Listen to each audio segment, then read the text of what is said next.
Hi everyone, welcome to join to learn. ಇವತ್ತಿನ ಒಂದು ಸೆಷನ್ನಲ್ಲಿ 2024 April 18ರ ಪ್ರಚಲಿತ ಘಟನೆಗಳ ಕುರಿತು ಚರ್ಚೆ ಮಾಡೋಣ. ಕ್ಲಾಸನ್ನು ಸ್ಟಾರ್ಟ್ ಮಾಡೋಕ್ಕಿಂತ ಮುಂಚೆ ಒಂದು ಸ್ಮಾಲ್ ಹಾಗೂ ಇಂಪಾರ್ಟೆಂಟ್ ಇನ್ಫಾರ್ಮೇಷನ್. ಪ್ರತಿದಿನ ಬೆಳಿಗ್ಗೆ 9 ಗಂಟೆಗೆ ಜಾಯಿನ್ ಟು ಲರ್ನ್ ಯೂಟ್ಯೂಬ್ನಲ್ಲಿ ಕರೆಂಟ್ ಅಫೇರ್ಸ್ನ ಕ್ಲಾಸ್ ಇರುತ್ತೆ. ಹಾಗೆ ಹಳೆಯ ಕರೆಂಟ್ ಅಫೇರ್ಸ್ನ ಕ್ಲಾಸ್ಗಳನ್ನು ನೋಡೋಕೆ ಕೆಳಗಡೆ ಡಿಸ್ಕ್ರಿಪ್ಷನ್ನಲ್ಲಿ ಪ್ಲೇಲಿಸ್ಟ್ನ ಲಿಂಕನ್ನು ಕೊಡಲಾಗಿದೆ. ಆ ಲಿಂಕ್ ಮೂಲಕ ಹಳೆಯ ಕ್ಲಾಸ್ಗಳನ್ನು ಸಹ ತಾವು ನೋಡ್ಬೋದು. ಮತ್ತು 2024 ಹಾಗೂ 2023ರ ಪ್ರಚಲಿತ ಘಟನೆಗಳ ನೋಟ್ಸ್, ಟೆಸ್ಟ್ ಮತ್ತು ಕ್ಲಾಸಸ್ಗಳು ಜಾಯಿನ್ ಟು ಲರ್ನ್ ಆ್ಯಪ್ನಲ್ಲಿ ಹಾಗೂ ಜಾಯಿನ್ ಟು ಲರ್ನ್ ಯೂಟ್ಯೂಬ್ನ ಜಾಯಿನ್ ಬಟನ್ನಲ್ಲಿ ಅವೈಲೇಬಲ್ ಇರುತ್ತೆ ಅಂತ ಹೇಳ್ತಾ ಇವತ್ತಿನ ಒಂದು ಸೆಷನನ್ನು ಸ್ಟಾರ್ಟ್ ಮಾಡೋಣ. ಪ್ರಥಮ ಪ್ರಶ್ನೆ, ಲ್ಯಾನ್ಸೆಟ್ ವರದಿಯ ಪ್ರಕಾರ 2040ರ ವೇಳೆಗೆ ಜಾಗತಿಕವಾಗಿ ಎಷ್ಟು ಸ್ತನ ಕ್ಯಾನ್ಸರ್ ಪ್ರಕರಣಗಳು ವರದಿಯಾಗಬಹುದು ಅಂತ ಪ್ರಶ್ನೆಯನ್ನು ಕೇಳಿದ್ದಾರೆ. ಆಯ್ಕೆಗಳು 10 ಲಕ್ಷ, 23 ಲಕ್ಷ, 30 ಲಕ್ಷ, 40 ಲಕ್ಷ. ಸರಿಯಾದ ಉತ್ತರ ಆಯ್ಕೆ 3 ಆಗುತ್ತೆ. ಬಹಳ ಇಂಪಾರ್ಟೆಂಟ್ ಆಗುತ್ತೆ. ರೀಸೆಂಟ್ ಆಗಿ ಲ್ಯಾನ್ಸೆಟ್ ಆಯೋಗ ಒಂದು ವರದಿಯನ್ನ ಬಿಡುಗಡೆ ಮಾಡುತ್ತೆ. ಈ ವರದಿ ಏನ್ ಹೇಳುತ್ತೆ ಅಂತಂದ್ರೆ 2040ರ ವೇಳೆಗೆ ಜಾಗತಿಕವಾಗಿ ಅಂದ್ರೆ ಇಡೀ ಜಗತ್ತಿನಲ್ಲಿ ಸುಮಾರು 30 ಲಕ್ಷ ಸ್ತನ ಕ್ಯಾನ್ಸರ್ ಪ್ರಕರಣಗಳು ಪತ್ತೆಯಾಗಬಹುದು ಅಂತ ಹೇಳಿ ಈ ವರದಿ ಹೇಳುತ್ತೆ. 2020ರಲ್ಲಿ ಜಾಗತಿಕವಾಗಿ 23 ಲಕ್ಷ ಸ್ತನ ಕ್ಯಾನ್ಸರ್ ಪ್ರಕರಣಗಳು ಪತ್ತೆಯಾಗಿರುತ್ತೆ. ಬಹಳ ಇಂಪಾರ್ಟೆಂಟ್ ಆಗುತ್ತೆ ಈ ಒಂದು ಪಾಯಿಂಟ್.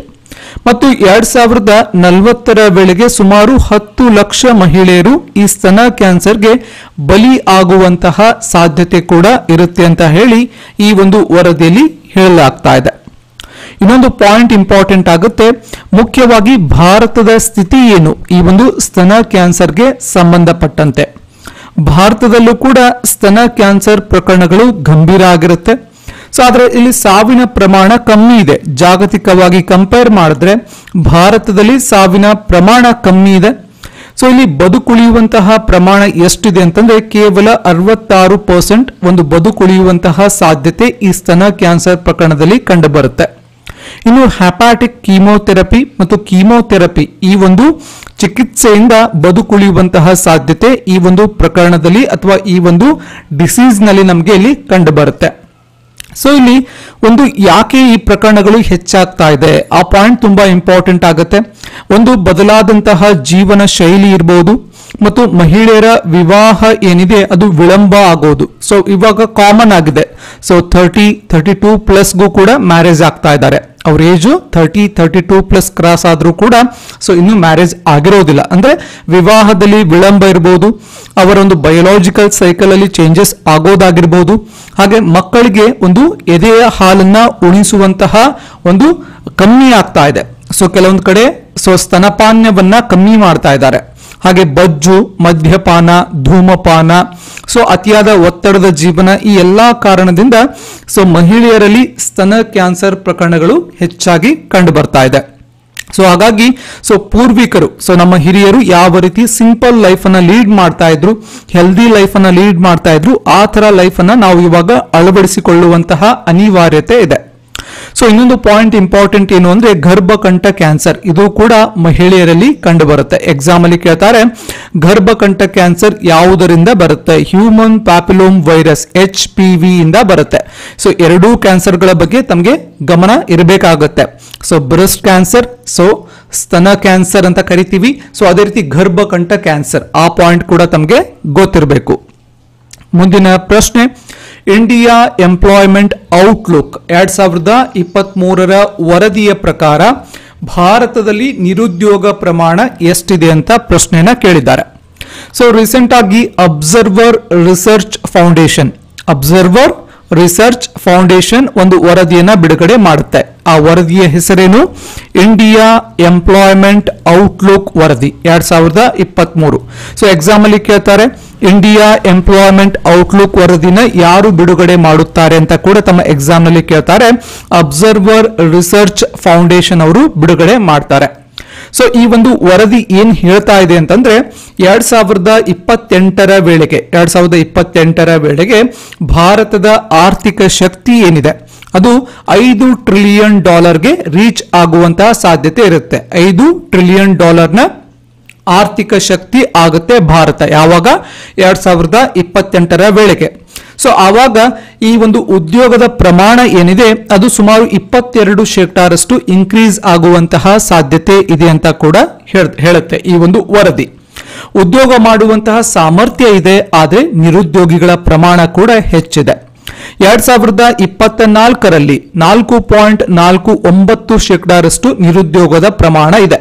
ಸೊ ಸದ್ಯಕ್ಕೆ ಇದು 2028ರ ವೇಳೆಗೆ ಡಿಕ್ರೀಸ್ ಆಗುತ್ತೆ, 3.68% ಡಿಕ್ರೀಸ್ ಆಗುತ್ತೆ ನಿರುದ್ಯೋಗದ ಪ್ರಮಾಣ ಅಂತ ಹೇಳಿ ಈ ಒಂದು ವರದಿ ಹೇಳುತ್ತೆ. ಇಷ್ಟು ಪಾಯಿಂಟ್ ತಮಗೆ ಗೊತ್ತಿರಬೇಕು. ಮುಂದಿನ ಪ್ರಶ್ನೆ, ವಿಶ್ವಸಂಸ್ಥೆಯ ಭದ್ರತಾ ಮಂಡಳಿಯ ಎಷ್ಟು ಸದಸ್ಯ ದೇಶಗಳನ್ನ ಹೊಂದಿದೆ ಅಂತ ಪ್ರಶ್ನೆ. ಆಯ್ಕೆಗಳು 5 ದೇಶಗಳು, 10 ದೇಶಗಳು, 15 ದೇಶಗಳು, 20 ದೇಶಗಳು. ಸರಿಯಾದ ಉತ್ತರ ಆಯ್ಕೆ 3 ಆಗುತ್ತೆ. ವಿಶ್ವಸಂಸ್ಥೆಯ ಭದ್ರತಾ ಮಂಡಳಿ 15 ಸದಸ್ಯ ದೇಶಗಳನ್ನ ಹೊಂದಿರುತ್ತೆ. ಬಹಳ ಇಂಪಾರ್ಟೆಂಟ್ ಆಗುತ್ತೆ. ಯಾಕೆ ಭದ್ರತಾ ಮಂಡಳಿ ಸುದ್ದಿಯಲ್ಲಿ ಇದೆ ಅಂತಂದ್ರೆ, ಭಾರತ ಈ ವಿಶ್ವಸಂಸ್ಥೆಯ ಭದ್ರತಾ ಮಂಡಳಿಯಲ್ಲಿ ಶಾಶ್ವತ ಸದಸ್ಯ ಸ್ಥಾನವನ್ನ ಬಯಸ್ತಾ ಇದೆ. ಸೊ ಒಂದು ಪರ್ಮನೆಂಟ್ ಮೆಂಬರ್ ಆಗೋಕೆ ಶಾಶ್ವತ ಸದಸ್ಯ ಸ್ಥಾನವನ್ನ ಬಯಸ್ತಾ ಇದೆ. ಸೊ ಟೋಟಲ್ ಆಗಿ 15 ದೇಶಗಳು ಈ ವಿಶ್ವಸಂಸ್ಥೆಯ ಭದ್ರತಾ ಮಂಡಳಿಯಲ್ಲಿ ಇರುತ್ತೆ. ಬಟ್ ಪಾಯಿಂಟ್ ಏನು ಅಂತಂದ್ರೆ, ಇದರಲ್ಲಿ 5 ದೇಶಗಳೇನಿರುತ್ತೆ ಅದು ಶಾಶ್ವತ ಸದಸ್ಯ ಸ್ಥಾನಗಳನ್ನ ಹೊಂದಿರುತ್ತೆ. ಇನ್ನುಳಿದ 10 ದೇಶಗಳೇನಿರುತ್ತೆ ಇದು ಶಾಶ್ವತವಲ್ಲದ ಸದಸ್ಯತ್ವವನ್ನ ಹೊಂದಿರುತ್ತೆ. ಅಂದ್ರೆ 2 ವರ್ಷದ ಅವಧಿಗೆ ಒಂದು ಟೆಂಪ್ರವರಿ ಮೆಂಬರ್ಸ್ ಆಗಿರುತ್ತೆ 10 ಕಂಟ್ರೀಸ್. 2 ವರ್ಷ ಆದ್ಮೇಲೆ ಅದರ ಒಂದು ಅವಧಿ ಮುಗಿದು ಬಿಡುತ್ತೆ. ಸೊ ಇಲ್ಲಿ ಭಾರತ ಏನ್ ಬಯಸ್ತಾ ಇದೆ ಅಂತಂದ್ರೆ 5 ದೇಶಗಳು ಏನಿದೆ ಅಲ್ವಾ ಪ್ರಸ್ತುತ ಈ ಶಾಶ್ವತ ಸದಸ್ಯ ಸ್ಥಾನವನ್ನ ಭಾರತ ಕೂಡ ವಿಶ್ವಸಂಸ್ಥೆಯ ಭದ್ರತಾ ಮಂಡಳಿಯಲ್ಲಿ ಬಯಸ್ತಾ ಇದೆ. ಹಾಗಾದ್ರೆ ಯಾವ ದೇಶಗಳು ಶಾಶ್ವತ ಸದಸ್ಯ ಸ್ಥಾನವನ್ನ ಹೊಂದಿದೆ ಪ್ರಸ್ತುತ? ಆ ಪಾಯಿಂಟ್ ತಮಗೆ ಗೊತ್ತಿರಬೇಕು. ಮೊದಲನೇದಾಗಿ ಚೀನಾ, ಎರಡನೇದಾಗಿ ಫ್ರಾನ್ಸ್, ಮೂರನೇದಾಗಿ ರಷ್ಯಾ, ನಾಲ್ಕನೇದಾಗಿ ಬ್ರಿಟನ್ ಹಾಗೂ 5ನೇದಾಗಿ America. China, France, Russia, Britain, America. So 5 ದೇಶಗಳೇನಿದೆ ವಿಶ್ವಸಂಸ್ಥೆಯ ಭದ್ರತಾ ಮಂಡಳಿಯಲ್ಲಿ ಶಾಶ್ವತ ಸದಸ್ಯ ಸ್ಥಾನವನ್ನ ಹೊಂದಿದೆ. ಮುಂದಿನ ಪ್ರಶ್ನೆ, ನಳಿನ್ ನೇಗಿ ಇತ್ತೀಚೆಗೆ ಯಾವ ಕಂಪನಿಯ ಸಿಇಒ ಆಗಿ ನೇಮಕವಾಗಿದ್ದಾರೆ ಅಂತ ಪ್ರಶ್ನೆ. ಆಯ್ಕೆಗಳು Bharat pay, phone pay, Amazon, Flipkart. ಸರಿಯಾದ ಉತ್ತರ ಆಯ್ಕೆ 1 ಆಗುತ್ತೆ. ಸೊ ಭಾರತ್ ಪೇ ಕಂಪನಿಯ ಸಿಇಒ ಆಗಿ ನಳಿನ್ ನೇಗಿ ಅವರು ಆಯ್ಕೆ ಆಗ್ತಾರೆ. ಸೊ ಭಾರತ್ ಪೇ ಅನ್ನೋದು ಡಿಜಿಟಲ್ ಪಾವತಿ ಮತ್ತು ಹಣಕಾಸು ಸೇವೆಗಳನ್ನ ಒದಗಿಸುವಂತಹ ಒಂದು ಕಂಪನಿ ಆಗುತ್ತೆ. ಈ ಕಂಪನಿಯನ್ನ 2018ರಲ್ಲಿ ಸ್ಥಾಪನೆ ಮಾಡ್ತಾರೆ. ಸೊ ಈ ಕಂಪನಿಯ ಕೇಂದ್ರ ಕಚೇರಿ ಎಲ್ಲಿದೆ ಅಂದ್ರೆ ದೆಹಲಿಯಲ್ಲಿ ಈ ಕಂಪನಿಯ ಕೇಂದ್ರ ಕಚೇರಿ ಇದೆ. ಇಷ್ಟು ಪಾಯಿಂಟ್ಸ್ ತಮಗೆ ಗೊತ್ತಿರಬೇಕು. ಮುಂದಿನ ಪ್ರಶ್ನೆ, 2023ರ Stockholm International Peace Research Institute ಪ್ರಕಾರ ಪಾಕಿಸ್ತಾನ್ ಎಷ್ಟು ಅಣ್ವಸ್ತ್ರ ಸಿಡಿತಲೆಗಳನ್ನ ಹೊಂದಿದೆ ಅಂತ ಪ್ರಶ್ನೆ. ಆಯ್ಕೆಗಳು 130, 140, 160, 170. ಸರಿಯಾದ ಉತ್ತರ ಆಯ್ಕೆ 4 ಆಗುತ್ತೆ.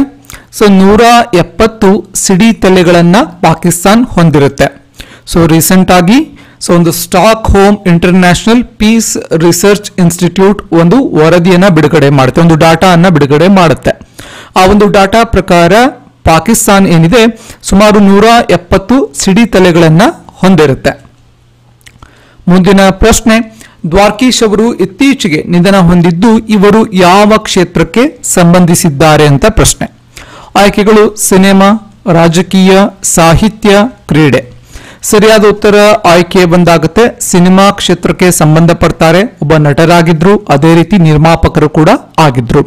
ಸುಮಾರು ಕನ್ನಡ ಚಿತ್ರರಂಗದಲ್ಲಿ 300ಕ್ಕಿಂತ ಅಧಿಕ ಸಿನಿಮಾಗಳಲ್ಲಿ ಅವರು ನಟನೆಯನ್ನ ಮಾಡಿದ್ದಾರೆ. ಇಷ್ಟು ಪಾಯಿಂಟ್ ತಮಗೆ ಗೊತ್ತಿರಬೇಕಾಗತ್ತೆ. ಯಾವಾಗ್ಲೂ ಕೂಡ ಫೇಮಸ್ ಪರ್ಸನಾಲಿಟಿ ಯಾರಾದ್ರೂ ಡೆತ್ ಆಯ್ತು ಅಂತಂದ್ರೆ ಅವರು ಯಾವ ಕ್ಷೇತ್ರಕ್ಕೆ ಸಂಬಂಧಪಟ್ಟಿರ್ತಾರೆ, ಅವರು ಸಾಧನೆ ಏನ್ ಮಾಡಿದ್ದಾರೆ ಅಂತ ಹೇಳಿ ತಮಗೆ ಗೊತ್ತಿರಬೇಕಾಗತ್ತೆ. ಸೊ ಇಷ್ಟು ಇವತ್ತಿನ ಕ್ಲಾಸ್ನ ಡಿಸ್ಕಷನ್ ಪ್ಲಸ್ ಇನ್ಫಾರ್ಮೇಶನ್ ಆಗಿರುತ್ತೆ. ಕ್ಲಾಸ್ ಇಷ್ಟ ಆದ್ರೆ ಒಂದು ಲೈಕ್ ಮಾಡಿ, ಈ ನಾಲೆಡ್ಜ್ ಅನ್ನ ನಿಮ್ಮ ಫ್ರೆಂಡ್ಸ್ ಜೊತೆ ಕೂಡ ಶೇರ್ ಮಾಡ್ಕೊಳ್ಳಿ. ಹಾಗೆ ನೀವಿನ್ನು ಜಾಯಿನ್ ಟು ಲರ್ನ್ ಯೂಟ್ಯೂಬ್ ಅನ್ನ ಸಬ್ಸ್ಕ್ರೈಬ್ ಮಾಡ್ಕೊಂಡಿರ್ಲಿಲ್ಲ ಅಂದ್ರೆ ಸಬ್ಸ್ಕ್ರೈಬ್ ಮಾಡ್ಕೊಳ್ಳಿ. ಹಾಗೆ ಸಬ್ಸ್ಕ್ರೈಬ್ ಬಟನ್ ನ ಪಕ್ಕದಲ್ಲೇ ಜಾಯಿನ್ ಬಟನ್ ಇದೆ. ಸೊ ಜಾಯಿನ್ ಬಟನ್ ನಲ್ಲಿ ಪ್ರತಿ ತಿಂಗಳ ಪ್ರಚಲಿತ ಘಟನೆಗಳ ಒಂದು ಮ್ಯಾರಥಾನ್ ಕ್ಲಾಸಸ್ಗಳು ಕೂಡ ಅವೈಲೇಬಲ್ ಇರುತ್ತೆ. ಅದೇ ರೀತಿ KS mains old question paper discussion ಕೂಡ ಅವೈಲೇಬಲ್ ಇರುತ್ತೆ. ಅದೇ ರೀತಿ ಜಾಯಿನ್ ಟು ಲರ್ನ್ ನ ಅಫಿಷಿಯಲ್ ಆಪ್ ನಲ್ಲಿ KS, PDO, VAO, AAO ಎಲ್ಲ ಎಕ್ಸಾಮ್ಸ್ಗಳಿಗೂ ಕೂಡ ಕೋರ್ಸಸ್ಗಳು ಅವೈಲೇಬಲ್ ಇದೆ. ಸೊ ತಾವು ಮನೆಯಲ್ಲಿ ಕುಳಿತು ಈ ಎಕ್ಸಾಮ್ಸ್ಗಳಿಗೆ ಪ್ರಿಪೇರ್ ಆಗಬಹುದು ಅಂತ ಹೇಳ್ತಾ, ಸೊ ಮತ್ತೆ ಮುಂದಿನ ಸೆಷನ್ ನಲ್ಲಿ ಮತ್ತೊಂದು ವಿಷಯದ ಕುರಿತು ಮಾತನಾಡೋಣ. ಧನ್ಯವಾದಗಳು.